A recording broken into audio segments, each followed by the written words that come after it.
Sir আসসালামু আলাইকুম। এই রুটিন সম্পর্কে কিভাবে জানতে পারলেন?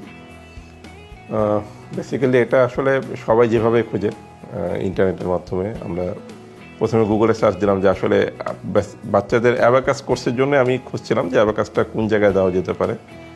তো আমরা দেখলাম যে বাংলাদেশে তো অনেকেই চালাচ্ছে এই কোর্সটা।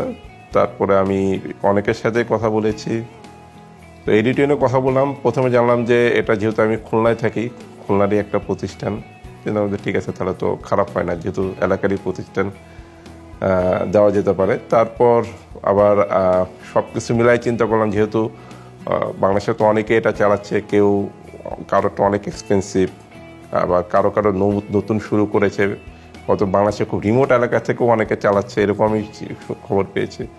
তো অনেক অ্যানালিসিস করে চিন্তা করলাম যে ঠিক আছে, এখানে মোটামুটি যে পরিমাণ মানে আপনাদের কোর্স ফি, সেটা দিয়ে হয়তো আমি সহজেই আমার বাচ্চাকে ভর্তি করাতে পারবো। আর তাছাড়া আমার প্ল্যান ছিল যে আমার তো এক বাচ্চা না, আমার তো আরও দুই একজনকে দেবো, তো সেভাবে আর কি এটা প্ল্যান করে আর কি দেওয়া। আলহামদুলিল্লাহ। স্যার আমরা জানি আপনার বড় দুজন সন্তানকে সর্বপ্রথম অ্যাবাকাসে অ্যাডমিশন করানোর পরে পরবর্তীতে আপনার 3 সন্তানকে আপনি স্পোকেন ইংলিশের জন্য অ্যাডমিশন করিয়েছেন। তো এডিটিউনের সাথে এই পুরো জার্নিটা আপনার কেমন যাচ্ছে? কাছাকাছি সময়, মানে শাকিরের মনে হয় মাসখানেক পরে, তাই না? ইংলিশটা দিয়ে না, অ্যাবাকাস শাকির শান তো একসাথে তো দেইনি, একটু মানে কাছাকাছি সময়ের মধ্যে দুজনকে দিয়েছি। প্রথমে অ্যাবাকাস দিলাম, তারপরে আসলে আমার বাচ্চারা তো বেসিক্যালি মাদ্রাসা ব্যাকগ্রাউন্ডে পড়াশোনা করে, তো দেখা যায় তাদের একটা ল্যাকিংস থাকে অনেক সময় ইংলিশে। তো তারপরে তাদেরকে আপনাদের ইংলিশ যে স্পোকেন কোর্স, বড় ছেলেটাকে দিলাম মনে হয় জুনিয়রে, তাই না? আর ওকে দিলাম হলো কিডসে। তো তারপর আলহামদুলিল্লাহ, আমার এই ছোট জন্য কিন্তু ইংলিশ কিডস সেশনে আছে, ফোনেটিক্স না ওইটা? হ্যাঁ ওই, হ্যাঁ 14 ব্যাচে আছে। ওকে দেওয়ার উদ্দেশ্যে এই দুজন যেহেতু পড়ে, আমাকে বলে যে আমার টিচার দাও। তো ওইভাবে আর কি একে চিন্তা করলাম যে ঠিক আছে দেই, কিছুটা যদি শিখতে পারে, দুই একটা শব্দও যদি শিখতে পারে, সেটাই ওর জন্য যথেষ্ট। তো ওইভাবে চিন্তা করে আর কি একে দেওয়া। তো আলহামদুলিল্লাহ আমার বড় জন্য ইমপ্রুভমেন্ট অনেক ভালো। আর মেজোজন তো মাত্র শুরু করলো, ওর তো ফোনেটিক্স দিয়ে শুরু হয়েছে, একটু সময় লাগবে হয়তো, আর এই জন্য আর কি ভবিষ্যৎ বলবে। ম্যাম আপনার ওপিনিয়নটা যদি শেয়ার করতেন। টিচারদের উপরে আমি খুবই সন্তুষ্ট, ওনারা খুবই যত্ন নিয়ে করান এবং প্রত্যেকটা বাচ্চার দিকেই চেষ্টা করেন ওই সময়ের মধ্যে কেয়ার নিতে। এবং আলহামদুলিল্লাহ আমি অ্যাবাকাসের ক্ষেত্রে তো বলবো দুইজনই খুব ভালো ইমপ্রুভ করেছে।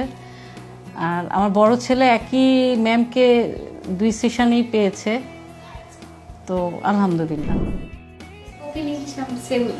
ও এটা এখনো, হ্যাঁ ওটা একটু অ্যাবাকাস থেকে একটু কঠিন ওদের জন্য, তো ধীরে ধীরে হচ্ছে, ইমপ্রুভমেন্ট হচ্ছে। বড় ছেলের হয়েছে আলহামদুলিল্লাহ, ওর স্পোকেন এখন ভালো বলতে পারে। মেজরজন তো মাত্র শুরু, ইনশাল্লাহ। হ্যাঁ, আর মেজরজন আমার হয়েছে কি, মেজরজন ভালো ছিল ইংলিশে, ওর একটা মানে বড় ধরনেরই অ্যাক্সিডেন্ট হয়েছে, যার কারণে ও আবার মানে যতটুকু গিয়েছিল আরো ব্যাক করেছে। অ্যাক্সিডেন্টের আগেও ও কিন্তু একটা কোর্স কমপ্লিট করেছে ওদের বেসিক্যালি এশা ম্যামের কোর্স কমপ্লিট করেছে। ওটা কিসের ছিল? ওটা ছিল ইংলিশ চ্যাম্পের, হ্যাঁ একটা কোর্স ছিল, হ্যাঁ করেছে। তারপরে ও যতটুক আগাইছে একেবারে পেছনে চলে আসছে অ্যাক্সিডেন্টের পরে। এখন ধীরে ধীরে হচ্ছে। ও তো মানে হয় না, বাচ্চারা যদি মনোযোগ হারায় ফেলে তখন ক্লাসটা করতে চায় না, সেরকম মানে দেখি নাই। তার মানে ওর পছন্দ হচ্ছে। শাকিরের ক্ষেত্রে মেন হলো যে কি পুবালি মিস না, পুবালি মিসের কিন্তু ক্লাসগুলি সে অনেকগুলো এক্সট্রা ক্লাস মনে হয় ওগুলি মনে নিয়েছে ওকে, তাই না? ব্যাপারটা তো খারাপ না, আলহামদুলিল্লাহ।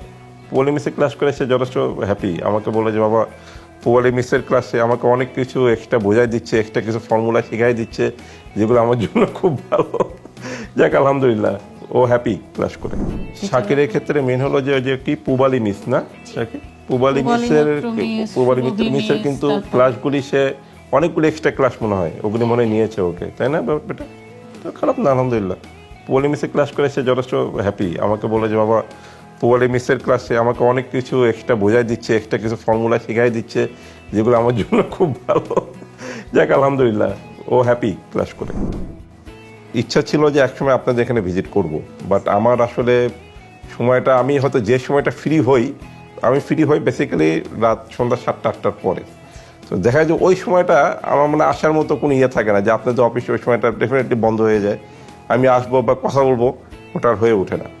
তো আজকের দিনটা আসলে যেমন আমাকে কিন্তু আবার 3:30টার সময় আমার একটা প্রোগ্রাম আছে, আমাকে তো ওটা প্রোগ্রাম অ্যাটেন্ড করতে হবে করে আবার যাওয়া। তো যতদূর সম্ভব, যেহেতু আপনারাও চেয়েছিলেন যে আপনাদের আমার 3জন ছেলের সাথে একটু বসার জন্য, চেষ্টা করুন, ঠিক আছে, একটু সময় দিই, দেখি ইনশাল্লাহ।